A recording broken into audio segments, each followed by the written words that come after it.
Hey guys, welcome back to Let's Play Rogue Galaxy.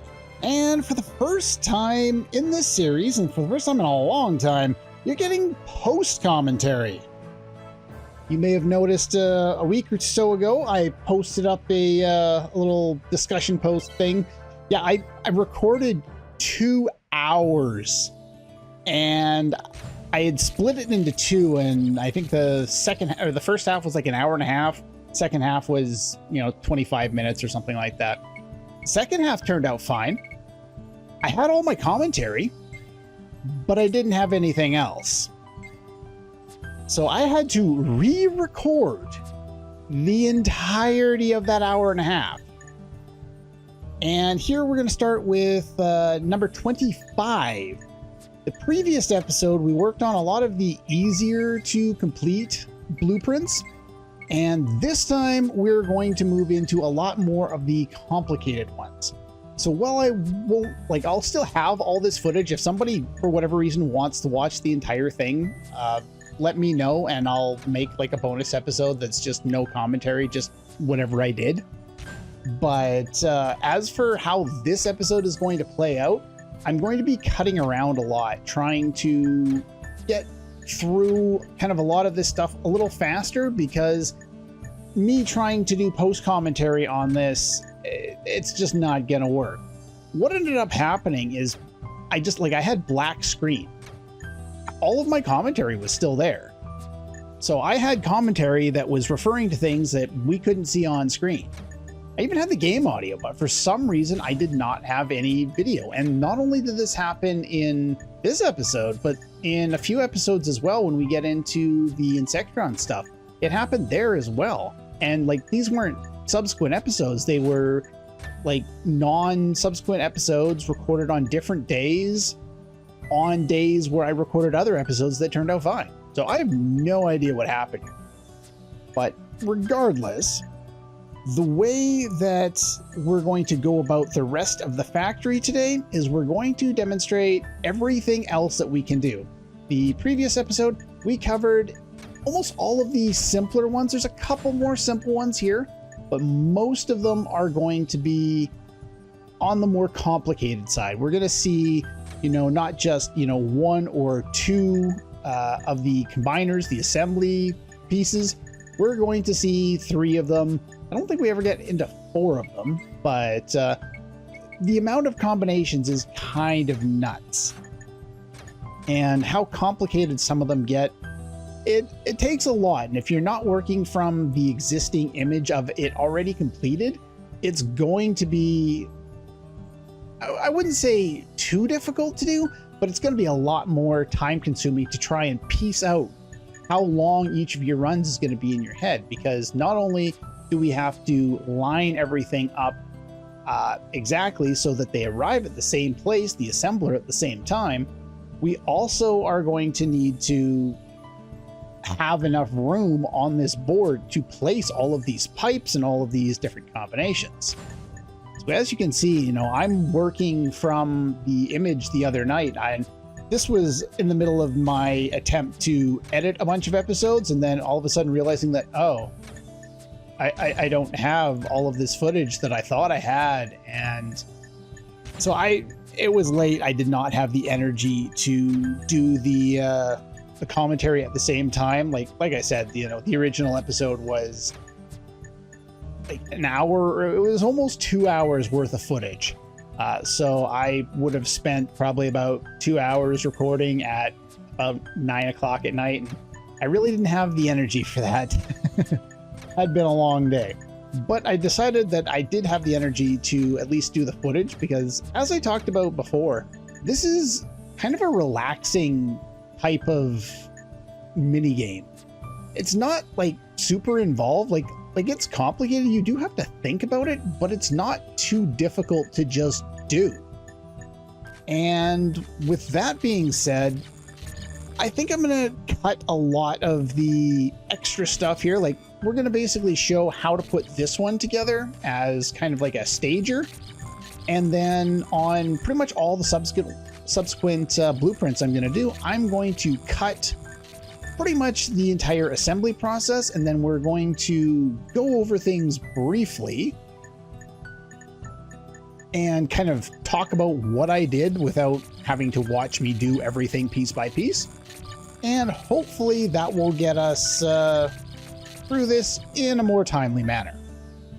Next episode, we will be back to regular commentary, but we'll talk again when we get to the next one. I think we're almost done with the first build here.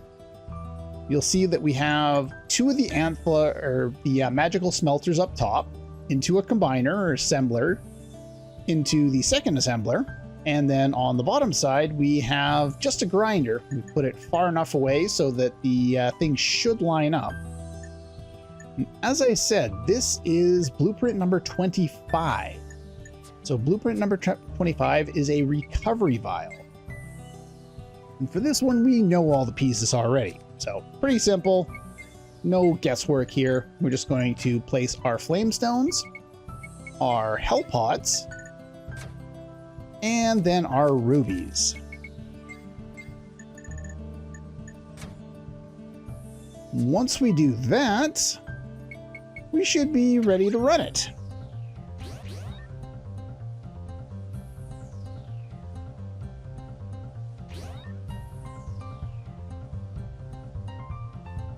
And there we go. We successfully combined them and created the Tri-Elixir.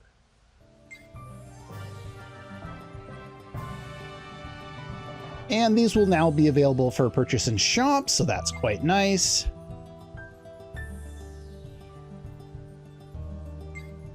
The next one we're going to work on is blueprint number 3. The Sword of Frozen Fate. Now, interestingly enough, again, we're basically never going to load. We're always going to work with what we started with. But the interesting thing with this one is also part of the 7-star sword side quest. So we need to do this one in order to complete that side quest as well. I will be going over how to find and where to find all the remaining swords when we get there. But for now, I think I'm just going to delete a bunch of this stuff, and then I will meet you on the other side once I've got all of this figured out. And then we can complete this and get ourselves a new sword.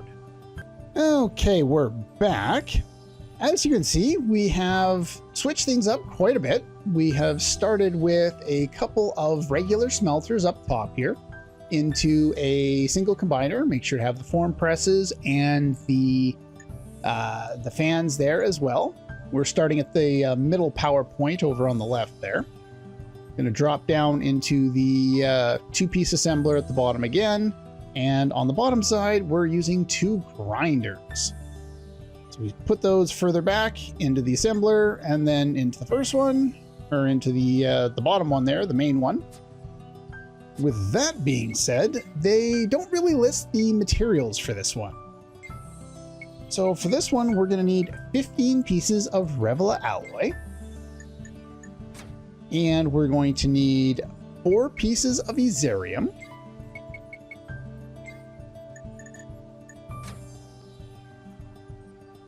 Next, we're going to need 3 pieces of 7 Moon. Put that in the grinder down below. And last but not least, we need 1 of those super rare pieces of Edenesia. Remember, this is available in the Gladius Towers, either from the shop or from the jungle, Leo King's Castle, and the Gladius Towers as a very rare drop if you happen to get lucky enough to get it. If we've done all of this properly, we have not. So I screwed something up. Now you would think in doing post commentary, I wouldn't demonstrate the times I failed, but I think it adds something to have that information here to show kind of the problem solving thought that goes into, okay, I screwed something up. how do I fix it? In this particular case, it wasn't all that complicated. It was literally just me not counting. Later on, there will be an example where I tried to figure this out for about 10 minutes, and I could not for the life of me figure it out. We'll talk about that when I get there, but yeah, sometimes if something's off and it doesn't look like something's off and you just can't seem to figure it out, it can be kind of tedious. But all we need to do here is take out those pieces and then hook our power back up, and then we should be pretty much good to go. Remember, make sure to run into the power outlets at a right angle. You cannot go right beside it and it will not connect. But that should fix all of our problems. I'm pretty sure this was the only issue I had with this one.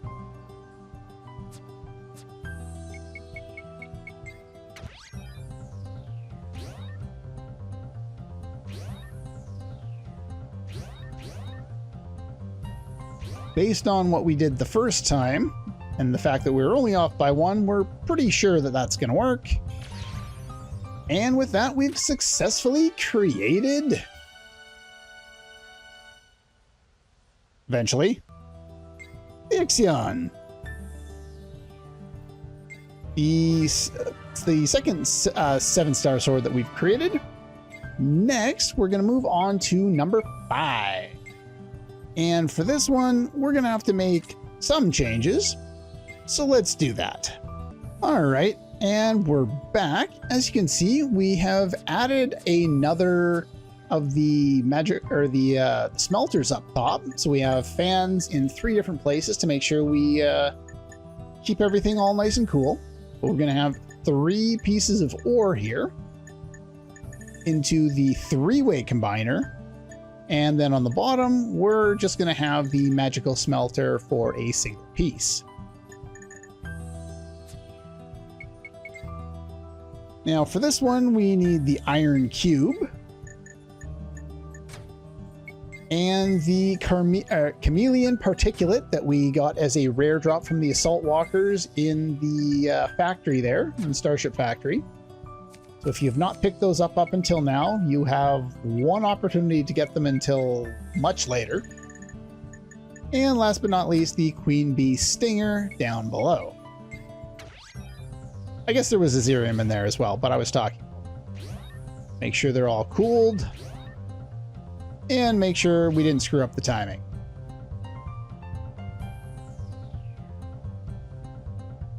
And success! The Devil Forks. Finally, I believe that's a new weapon for Kisala. Next, we're going to go with number 2. And if you're doing this for yourself and you ever are wondering how we know which ones to combine, there's actually an overall kind of basic blueprint of which ones combine into which positions when you go to set that blueprint. So it'll show that in the previous case that all those 3 smelters were supposed to go into a triple combiner and then combine after that in the double combiner with the magical smelter piece from down below. But anyway, let's put this together and I'll see you in a moment. Okay, we're back. Still using that 3-way combiner, but we've taken off one of the smelters and replaced it with a grinder. Made sure to offset it a little bit just so that the timing lines up. And then on the bottom, we didn't really change all that much. Might have shifted it a little bit just to make all the timings line up for us. Make some small adjustments. As I've said before, all the information is in the walkthrough linked in the description if you're so inclined. And here we're going to go with our carbon alloy. The second of our chameleon particulates.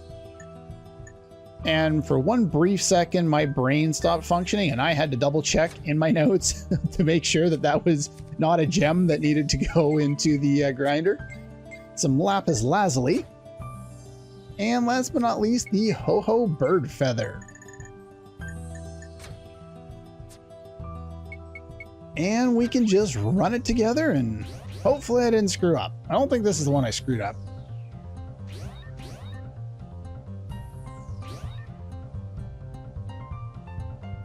And there we go.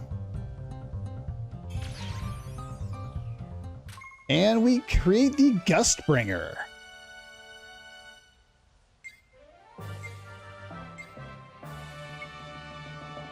Next, we're going to move on to number 4. So I'm going to go put... Actually, I do need to move stuff for this one. I don't need to move it a lot, but I do need to move some stuff for this one. So I'll do that and I'll be right back. And we're back. Only adjusted things a little bit there, as you can see. Made some small changes in positioning. Just counting out some of the lines to double check to make sure that I'm all lined up. If you want to work off of the images, feel free to use them in the description. That walkthrough is linked and it has all these finished images on it. All the ones that I have chosen to use for it, because there wasn't really any point in going and creating images of my own when the solution was already right there. But as I said before, there's plenty of ways to do this. Anyway, to do this one, we need 11 pieces of iron cube. And we need the one and only conductive liquimetal that we picked up in the Gladius Towers there. We will need more later, but this is the only one we have for now, and it's the only one we need for right now. And we need some diamonds, and last but not least, the energy charger, if I can find it. And that goes down below.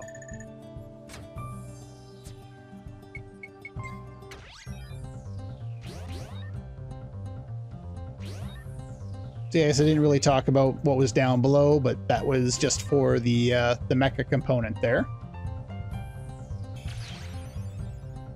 And we get the Justice Ray.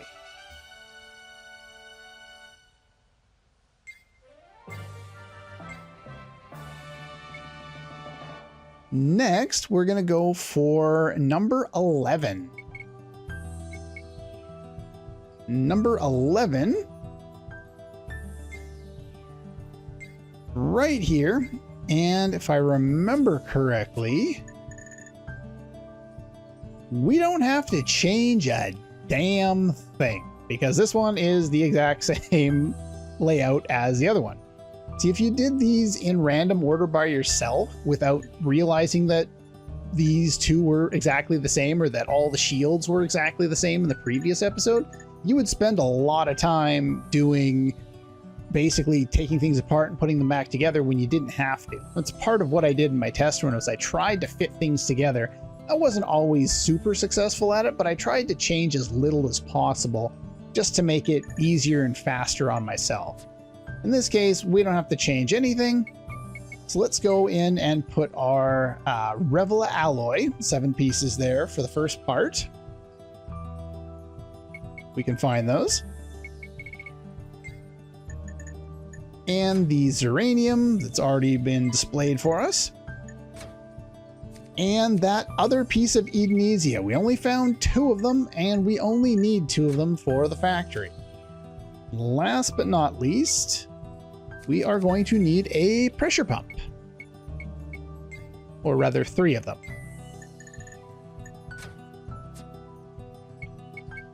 And we already know this is going to work because we haven't changed anything. So we will successfully create...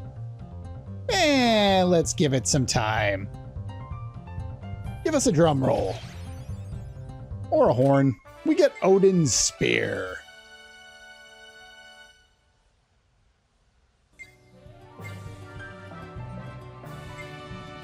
Most of these things will eventually be available. Here we have number 27, the Miraculous Flames. Most of these things will be available in shops, as I noted last time. Specific shops for some of them. In the case of the 7-star sword Ixion, there's only one of them in the game, and you create it and you get it. So anyway, I'm going to put all of these together, and I will see you in a moment. Okay, we're back. Still using that 3-way up top, but this time we've got a magical smelter, and a couple of grinders. Drop ourselves into the end piece that we always have, and another magical smelter down below. So making sure we've lined everything up. Again, if you're not following along, most of this episode has and will continue to be just me assembling things. It's a good resource if you need it. Again, links in the description if you just want the pictures and can work on it on your own time. But here we're going to need the diamonds, a single piece of stellar crystal. I've saved all of them for not quite nothing, but we don't need them quite yet. The hellpot flame, and last but not least, the electrical eel.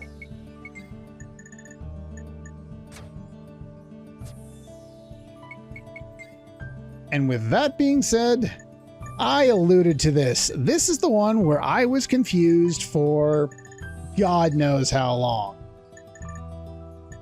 The solution was looking me in the face already, and I didn't see it.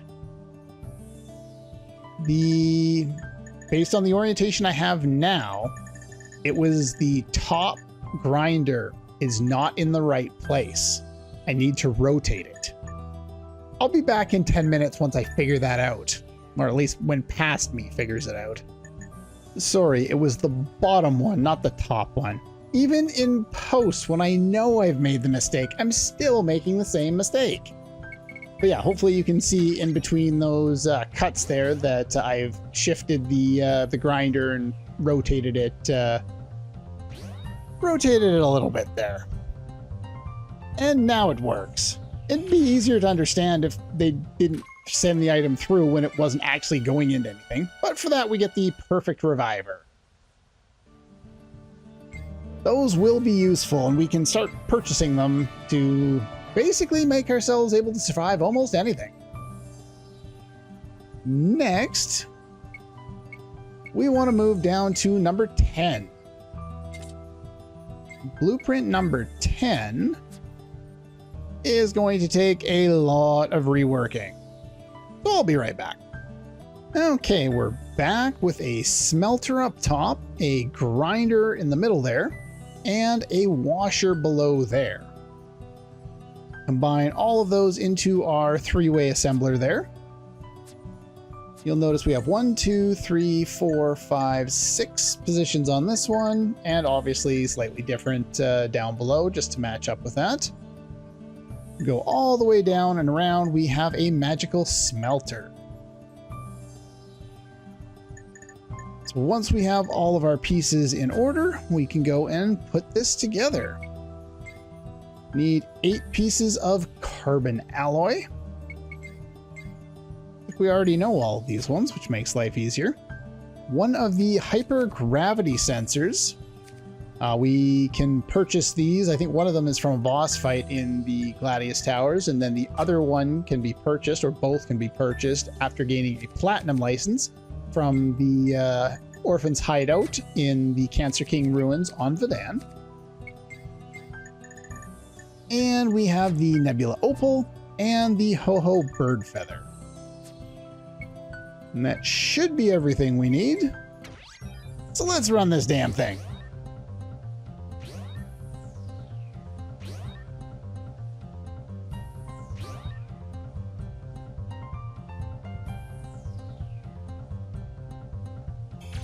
Successfully too. Look at that. I didn't screw another one up. And here we get the Heavenly Guide Bow.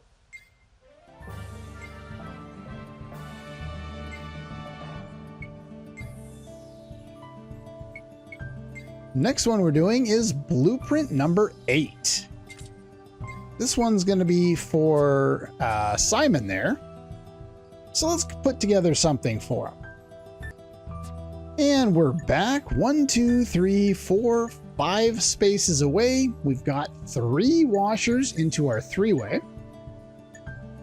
And down below, we've got the regular smelter going. Make sure to throw the fan and the form press in there, of course. And with that, we should be able to put together some weird gun for Simon. We need 2 pieces of a cyclonic pump, which I will find eventually, but we're going to put the Revela alloy in first.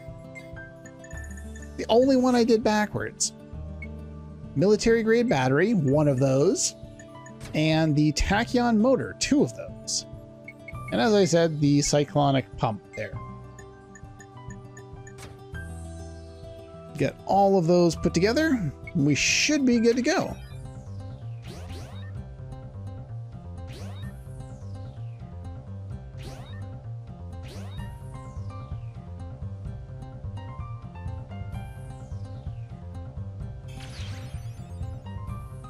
And success, the Twin Tornado. Next, we're going to move on to blueprint number 12. Sadly, for this one, we basically need to reverse everything I just did. So we're going to end up with washers on the bottom and the smelter up top. And we're back. As you can see, we have moved the smelter up top there, making sure to cool it. Made sure everything was plugged in this time. And we've got the, I think it's a, what do I got there? What is that one called? Is that one the washer? I think that one's the washer. And then these ones down here are the disassemblers, if I remember correctly. We have some weird patterns to make sure that the spaces line up. We could probably have done it differently, but that's fine. Anyway, for this one, we need more Revela alloy. The other of the hypergravity circuit, which we definitely want to make sure that we have been to the Cancer King ruins to pick up. And oddly enough, we get a speaker pod and a retro boombox, which I think is the only use of those in the entire game, really. Surprised they created an item just for that one purpose. But regardless, you'll see we've also dropped the triple from up top, and we're going with a couple of doubles here.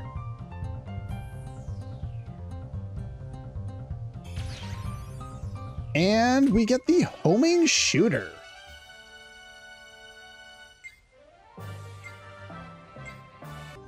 And after finishing off number 12, we're going to move back into blueprints. And what just happened? You've created a time paradox.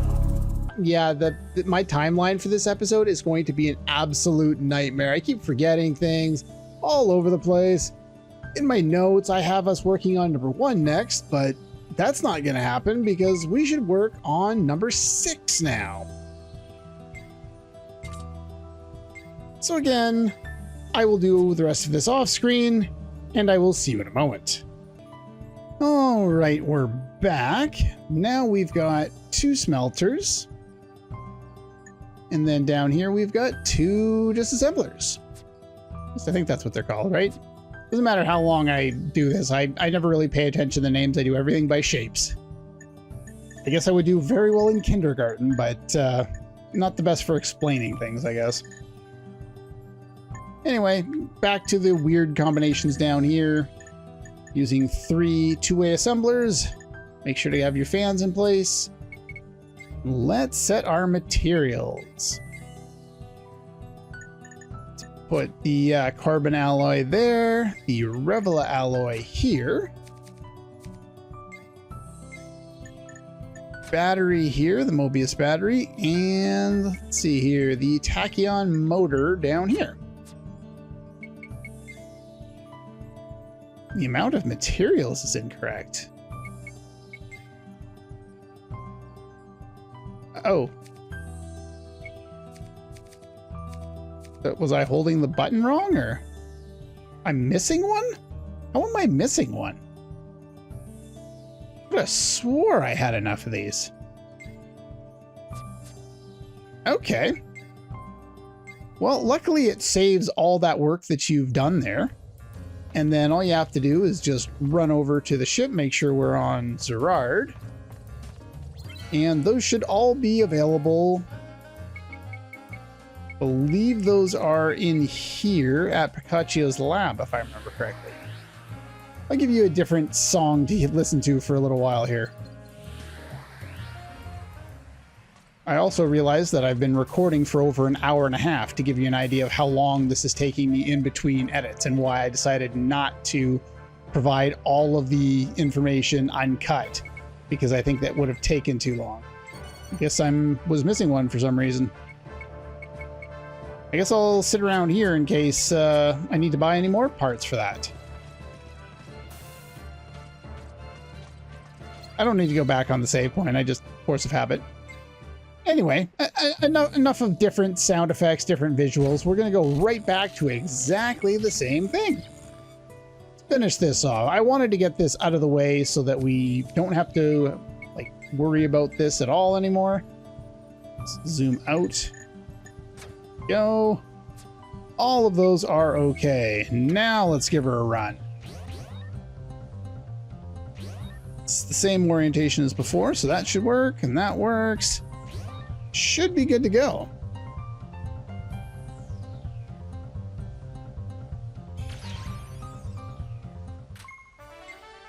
And we get the deep drill fingers.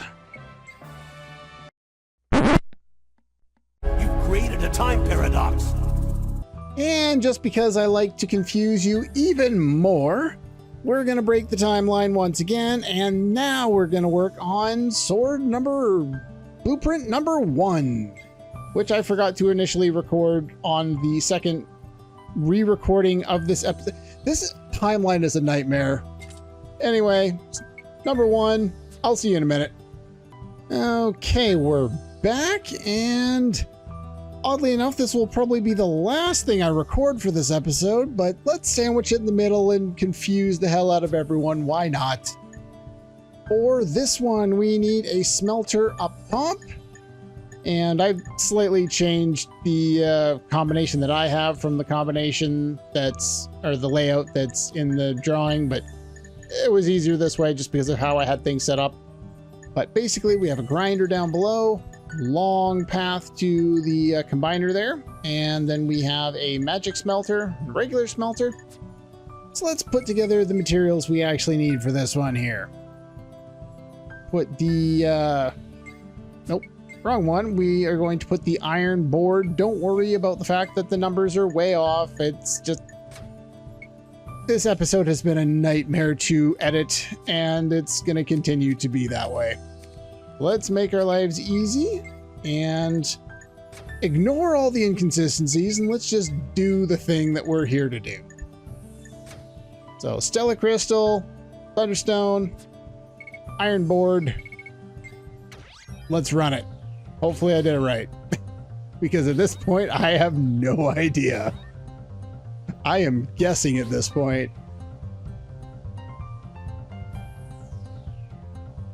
I wung it and I got it. Cool. And for that, we get the Alexander. This one's actually quite important. We're going to need to buy more of these when it comes available in the stores. Now back to your regularly scheduled, part of the end of the episode here is going to be recorded, or was recorded initially on the first batch. It was a separate part. I had stopped the initial recording because it was an hour and a half and I wanted to cut it off at that point just to make sure that in case the computer crashed or something like that, that I would still have that footage. I didn't want to lose it. Of course, I ended up losing it anyway because it didn't exist. But the last 25 minutes or so of recording time ended up going through just fine. So you'll get a natural, normal ending to the episode. I have no idea what to do with this. This whole thing is a mess. Now that we got that, what do we got left here? We've got number 9, Sword of Vivid Moonlight. And then 13, and that's it. And then we'll be done for now. Anyway, let's see. We got number 9. How much do I have to change for 9? I'm sure there was a better way of doing this. There was definitely a better way of doing this. But I screwed it up. And now I have to pay the price. Okay, I did it again. I have no idea what was on the board before. I screwed it up and redid the same one that I already had because I had the wrong image on the screen once again. But anyway, we have a smelter at the top and the bottom. We've got the antler there, and then we've got the grinder there. So let's put everything into place here. Iron board. And what else we got here? That third chameleon particulate. The 6 of these that we needed. And some mushrooms. So that should be everything. And if I laid everything out properly, we should be good to go. So far, so good.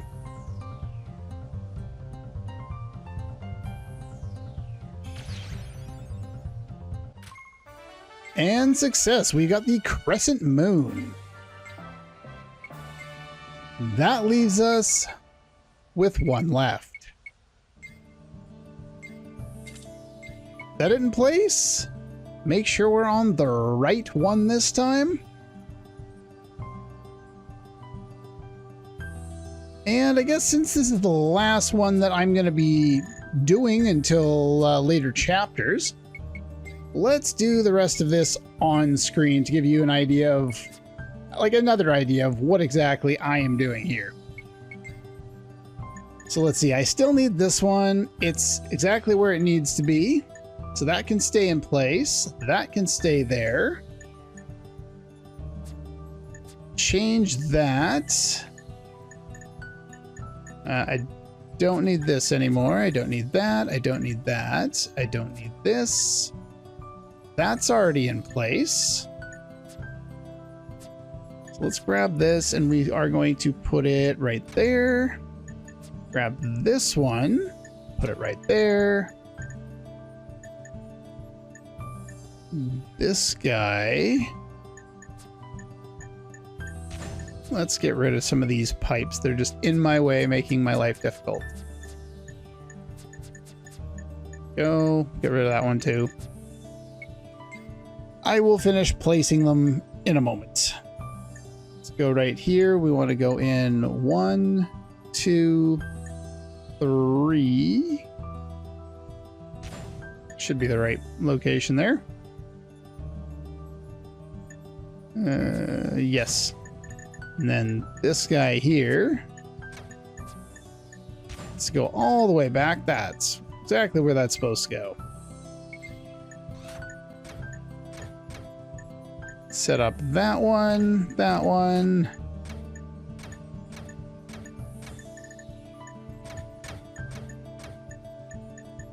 That one. Let's see, what else can we do? Nope. Let's put our corners into place. And what else do I need here? I need 2 of these guys. We want them both oriented like so. That looks pretty good to me. 3 there.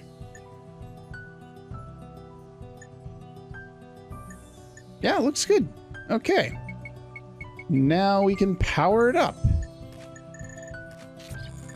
But yeah, this is why I haven't done all of them on screen, because like this video, like I said earlier, would be, you know, multiple hours. And do you really want to watch me do this for multiple hours? I know it's like, it's fun enough to do on your own, because like I said, it's basically a puzzle game. Even though I already have the answers, you know, written down in a walkthrough, it still doesn't change the fact that I still have to put all the pieces together. And honestly, that's half the fun of it. At least it is for me. Just got to make sure you do it right. You don't put a bunch of stuff where it's not supposed to go. And do the exact same thing multiple times in a row. Waste a bunch of time. Go. I think that powers everything. Looks good to me. So let's set our stuff here. I have no idea what the actual time on this episode is going to be. Like I said, I split the recording into two in case I have any issues. An hour and a half on the first recording. We're over 20 minutes already. What do we need to place here? 11 of these guys. Oh, crap. Where's that go? My brain doesn't work. My brain is mush after 2 hours of doing this. Firestone. I'm going to put that in there. Where is that super CPU? Only one of those. That there, and chaos chips. We'll put that there. Run it. Full send. We are officially done with the factory until later.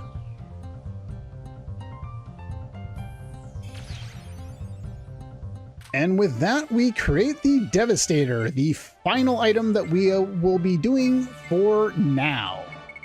As you can see, nice lag. Thank you, computer. My computer's celebrating too. We have 3 left and we will be able to take care of them. I think by chapter 11 is when we'll be able to finish the last of them. But yeah, that's pretty much all I wanted to take care of today. The reason why we decided to do all of the blueprint stuff is, well, one, I needed these 2 things here, the Insectron stuff, in order to do Insectron. And I wanted to grab some additional weapons because I need more weapons to work on. No, I want to go into the menu. There we go. I was scared when the music didn't start playing right away. But we will do a nice save state there, just in case things go wrong. If you take a look at the item list here, we have completely filled things out, and I have to organize my items. So in between episodes, I will be organizing items, getting things all set up and ready to go. Next time, we are going to start Insectron. The Insectron is larger by a long shot compared to the factory. The factory takes a while, but it's basically just a small mini game. They decided with Insectron they weren't going to do a mini game. They were going to put another game inside of a game. It's like putting Blitzball inside of Final Fantasy X. Yes, technically it's a mini game, but it's a game unto itself. Anyway, pretty much all for this one, and I'll see you guys next time.